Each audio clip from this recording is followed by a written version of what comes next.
So is this what I want? September 20th? Yeah. The one date, September 20th? Got it. Thank you. Go for it. All right. I'm Blake Minkoff. I'm Jay Holland. I'm Nick Haggerty. I'm Maverick. And Alex Banks. And I'm Maverick Woods. And so the way we define our industry that Pink currently operates in is as the women's apparel retail industry. And this industry has a global annual revenue of $630 billion. However, over the last 5 years, we've seen an average annual decline in revenue of 1.9% year over year. However, despite these revenue declines, based on current economic indicators and data, as well as the trends that we've identified and analyzed in our presentation and our report, we believe that they will be drivers for growth going forward. And we believe that if Pink is able to properly institute these trends, which is globalization, technology trends, marketing strategies, consumer and product trends, and then supply chain trends, if they're able to identify and properly implement them, it'll be a driver for growth for the company going forward. In addition, to give greater context to the performance of Pink, we identified 3 KPIs that we'll be using. The first is inventory turnover, which will give us better insight into their supply chain efficiency. The next is same-store sales growth, which will give us insights into their brick and mortar performance. And the third is sales per employee, which gave us insights into their cost structure and overall revenue. And then Maverick is going to talk about competitors. So we use SWOT analysis to determine the differentiating factors of each competitor. And so Pink already has a strong market channel and brand awareness. They market their products through the Pink Nation app, campus university reps, and Victoria's Secret fashion shows. Being a Victoria's Secret owned store increases Pink's popularity because they have a big following, celebrity following. Aerie is another company that competes with Pink. They have the same market, target market, which is college-age women. However, Aerie focuses on how body positivity and increasing all body types instead of just skinny-centric, which Pink focuses on. And the last 2 competitors, Lululemon and Athleta, focus on athleisure. However, Pink can surpass these companies by expanding globally. Some of the Pink's market strategies is expanding market to the next generation, Generation Z.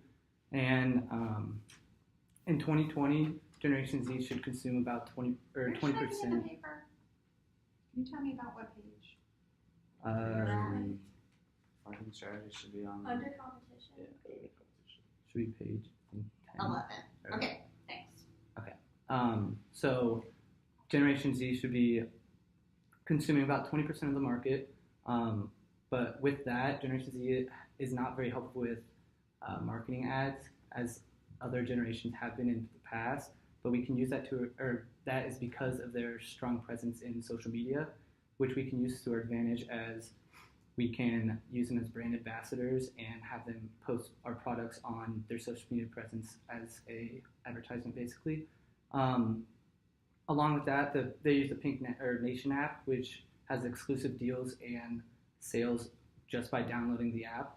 And if you look through their Explore page, it has events and sales that are in store, and the events are held by the campus reps. And the campus reps' main focus is the college girls as they move to campus, doing different events. They do promotions while they're there, and they basically just sell as much product as they can on that campus. Moving forward, Victoria's Secret has their fashion show, which is happening. It happens once a year, and the fashion show is modeled by top-tier models as well with celebrities, which they show off the apparel that will be in the stores the next following year. And I'm going to move it on to Jay. Okay, so stepping back a little bit and looking more towards a global view for Pink and the women's retail industry, we've identified a few opportunities to possibly expand either into China and possibly also India. So looking at the visual reference paper that we handed you guys, Figure 8, Figure 9, Figure 10, and Figure 11 outline kind of the growth potential and the market size for each individual country. So we see that China currently has the strongest market in both nightwear and underwear compared to the United States by a significant margin. And they're also on pace to actually catch the United States in outerwear as well by the year 2022. Is nightwear slave wear? Yeah, so that'd be like pajama pants. Okay. I just And want to make then, sure it wasn't like going out at night. and then like we also think that India could also possibly be another opportunity for us to penetrate their market. If you look at the figures that I already mentioned, you kind of see that the market size of India is much smaller than the United States and China, but the projected growth rates in all of the category segments that we have listed are somewhere between 41 and 145% depending on the segment, which is astronomical, and we feel like that could be something we could look more into. So 41% in India?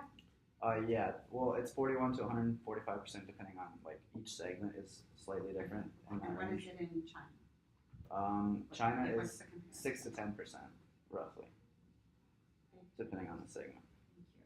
and then the United States is around 3 to 4% in each category.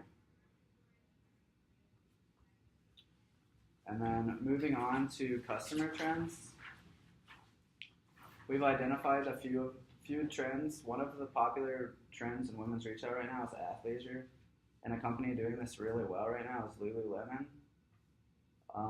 Big companies like that right now are doing really well in the athleisure area, while smaller companies that are just trying to get like a smaller share of the total market share of the athleisure industry are not performing as well. So, like for an example, Dick's Sporting Goods has a smaller subsidiary, Chelsea, which is closing stores all around the country.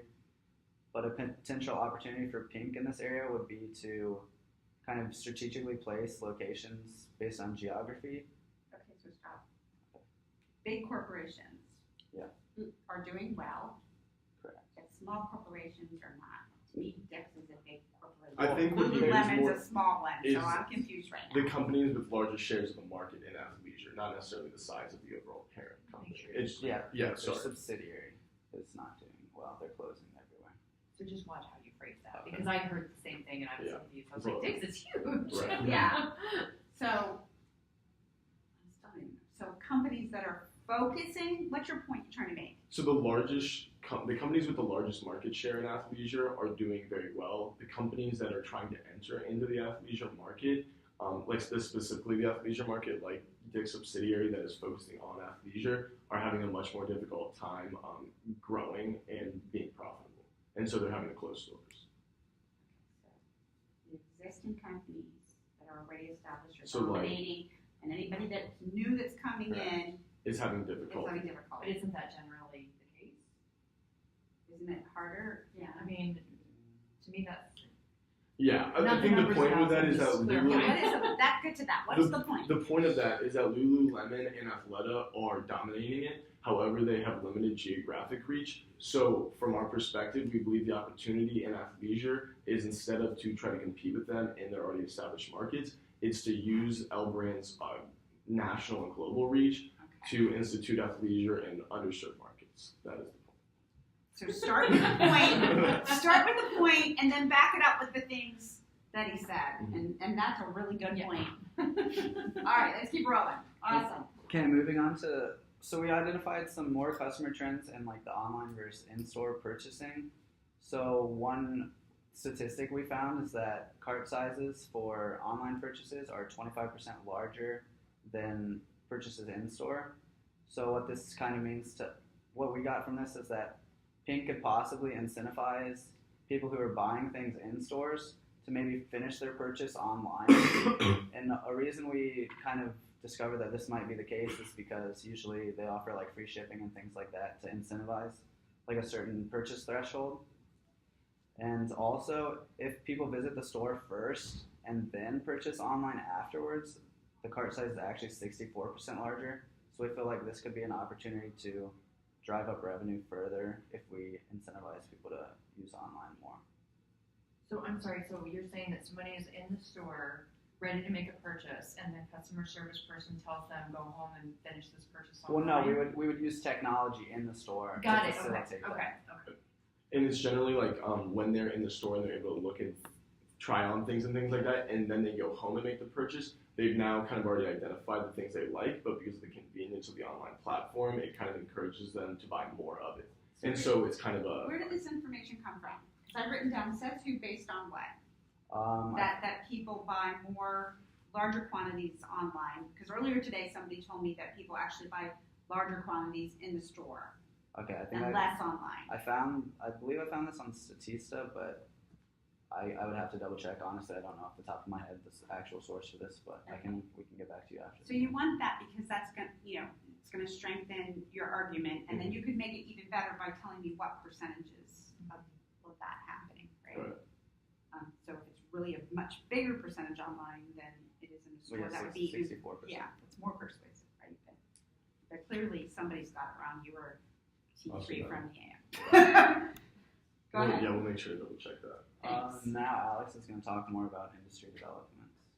So with industry developments, we looked at technology trends that would be most beneficial for retailers to incorporate in-store to make the customer shopping experience as easy as possible. The first one we determined to be artificial intelligence technology, so technology that can engage with customers when they enter the store and help them find any items that they may need. Also interactive apps, as Nick mentioned before, the Pink Nation app is a very important app that Pink uses. Also employee technology that would allow them to look up products and figure out where the product's located, whether it be in that store, online, or in other stores, as well as technology to track foot traffic and conversion rates. We then looked at how stores are changing from being brick and mortar to online because e-commerce is growing so much. And we found that L Brands actually experienced a 4% same-store sales growth decrease in 2017 compared to 2016, suggesting that their store sales are actually going down. While we also found from Statista that Victoria's Secret is the most popular place that women will buy underwear online, showing that their online presence is pretty strong. But a misconception is that a retailer should either focus solely on online or brick and mortar. A study done by the Harvard Business Review says that 80% of shopping is actually still done in stores, showing the importance of brick and mortar stores. The most important way to bring customers in and make their shopping experience as easy as possible is to integrate these two processes, online and brick and mortar, and make them as simple as possible. And one of the ways stores are doing this is by offering delivery options. So Pink offers an option where if you go to the store and order an item online, you can actually get it shipped to your house for free. And now Blake will talk about supply chain. Yeah, so we looked at some of the trends that are taking place in supply chain and some of the opportunities. The first one is in the manufacturing of the actual clothing. So a common trend in the garment industry for a long time has been overseas manufacturing just due to cost reductions. And the most popular still to this day, the most popular country to this day is China. They currently have $110 billion in garment exports annually. However, they have seen a significant decrease in their garment industry growth, while other countries have seen significant increases, and specifically Southeast Asia. And this is due to a variety of factors. So some of the opportunities we believe with taking a harder look at L Brand supply, like manufacturing bases and possibly moving some of it out of China is cost reduction, as well as while still maintaining